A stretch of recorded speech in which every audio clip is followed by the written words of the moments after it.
Alam mo, kapag nararamdaman mo na sumisintonado ka sa buhay, always go back to basic lang. Halimbawa, dumadami na naman yung problema, madami kang kinababalisa. O, go back to basic. Diba ang sabi, huwag kayong mga balisa.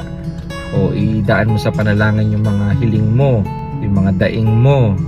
O kaya yung verse na, hindi kita iiwan ni pababayaan man, sabi ng Diyos.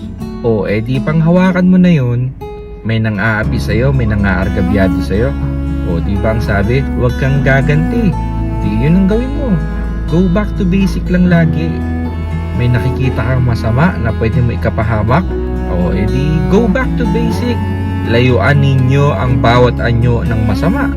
People can only do as much. Talaga nga asa tayo sa awa ng Diyos. Nabubuhay tayo sa awa ng Diyos. Kaya magtiwala ka lang sa Kanya. Ganun lang naman yun.